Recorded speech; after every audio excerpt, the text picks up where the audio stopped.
శివ భక్తుడు.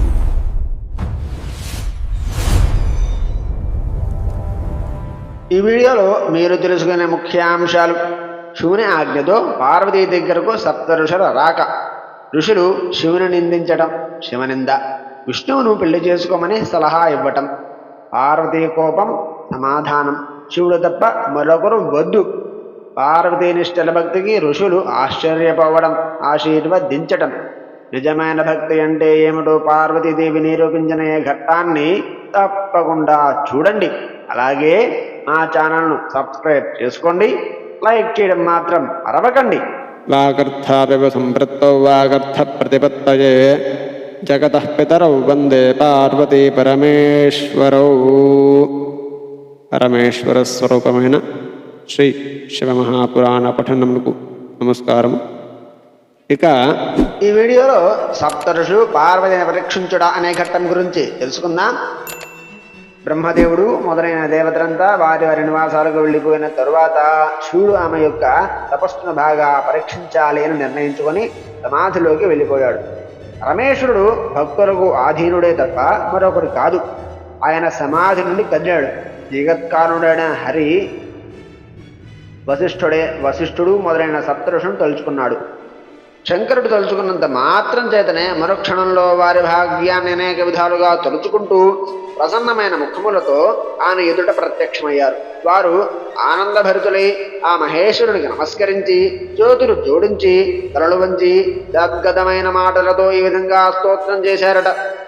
ఓ దేవదేవ, మహాదేవ, కరుణాసముద్ర, ప్రభు, నువ్వు ఈరోజు మమ్మల్ని తెలుసుకోవటం వలన మేము చాలా ధన్యులమైనాము. ఓ స్వామి, నువ్వు మమ్మల్ని ఎందుకని తెలుసుకున్నావు?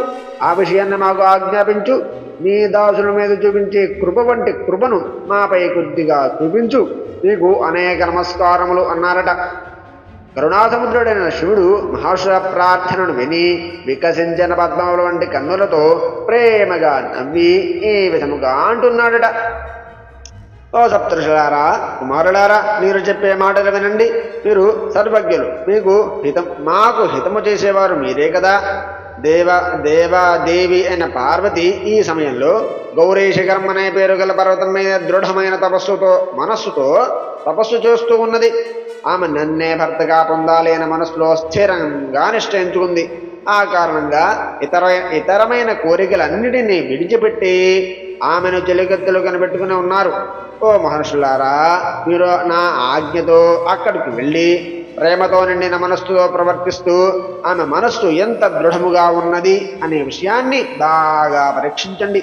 మీరు అసత్యములను, నిందావాక్యాలను కూడా మాట్లాడండి. దృఢమైన వ్రతము గల ఓ ఋషులారా, మీరు నా శాసనం ప్రకారం ఈ విషయంలో ఎటువంటి సందేహాన్ని పొందకండి అని వారిని ఆదేశించి పంపించారట శంకరుడు. ఈ విధముగా శంకరుని చేత ఆజ్ఞాపించబడిన సప్తఋషులు వెంటనే గౌరీ శిఖరానికి చేరుకున్నారట.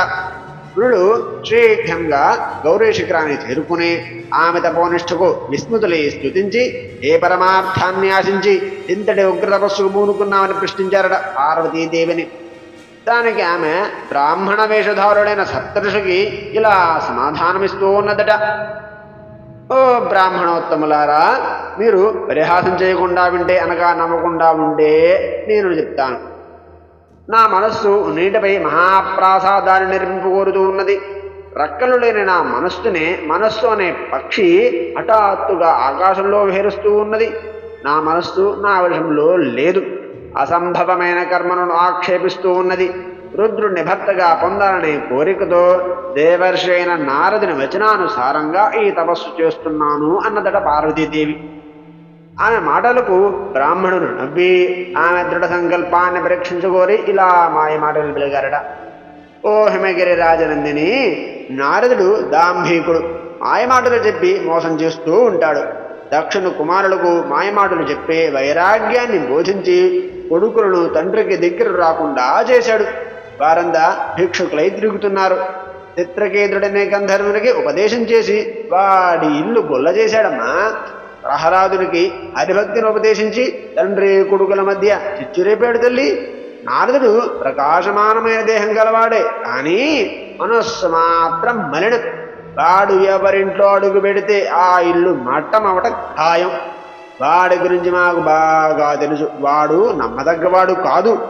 నువ్వు బుద్ధిమంతురాలు తల్లి. నారదుని ఉపదేశంతో శివుని కొరకు కఠిన తపశ్చర్యకు ఉపక్రమించావు. శివుడు నిర్వికారుడు, మన్మథ శత్రువు, మంగళ వేషధారి, దిగంబరుడు. అలాంటి వాడిని పెళ్లి చేసుకుని నువ్వేం సుఖపడతావు? సతీదేవి ఏం సుఖపడింది? బాగా ఆలోచించుకో. నీకు తగినవరుడు విష్ణువు ఒక్కడే. అందములోను, అలంకారములోను, వైభవంలోను ఆయనే సాటి. ఆయన నీకు సర్వ సుఖాలను సమకూర్చగలడు. దగ్గరుండి ఆ వివాహాన్ని మేమే జరిపిస్తాం. బాగా ఆలోచించుకొని చెప్పు అన్నారట ఆ సప్తఋషులు. కపట బ్రాహ్మణుల మాటలు పార్వతీ నమ్ముకొని ఇలా అంటున్నదట. ఓ బ్రాహ్మణులారా, దేవర్షి అయిన నారదుని వచనమే నాకు హితకరం. గురువుల వచనం ముందు ఎవరికి సత్యబుద్ధి ఉంటుందో వారు ఇహపరాలలో సుఖిస్తారు. ఈ తపస్సు నాకు సుఖమును ఇస్తుందో శూన్యాన్నే మిగులుస్తుందో నాకు ఏదైనా సంతోషమే. చూడు, గుణహీనుడు నిజమే, విష్ణు అలంకార ప్రియుడు అదే నిజమే. దానికి గల కారణం వినండి. పరబ్రహ్మ యొక్క సగుణ రూపం శివుడు. ఆయన మాయాతీతుడు, అవధూత స్వరూపుడు. మాయావేషం లేని వారికి అలంకారాలయందు ప్రీతి ఎందుకుంటుంది? ఉండదు కదా. ఏ గుణములు ఉండవు కదా. రాతి మీద పట్టం వికసించవచ్చా? వికసించలేదు కదా. అలాగే నా వ్రతాన్ని మాత్రం నేను వదలను అన్నదట పార్వతి. అలా పలికి పార్వతీ మౌనాన్ని వహించగా సప్తఋషురాముకు జయము కలుగగాక అని ఆశీర్వాదాన్ని ఇచ్చి శివలోకానికి వెళ్ళి ఆ వృత్తాంతాన్ని నివేదించి తదుపరి తమ లోకాలకు చేరుకున్నారట. హరి ఓం తత్సతో. ఇంతటితో సప్తఋషు పార్వతిని పరీక్షించుట అనే ఘట్టం సమాప్తి. రేపటి వీడియోలో శివుడు బ్రహ్మచార వేషంలో వచ్చుట అనే ఘట్టం గురించి తెలుసుకుందాం. స్వస్తి. వీక్షకులకు ధన్యవాదాలు. దయచేసి శివభక్తుడు ఛానల్కు సబ్స్క్రైబ్ చేయండి.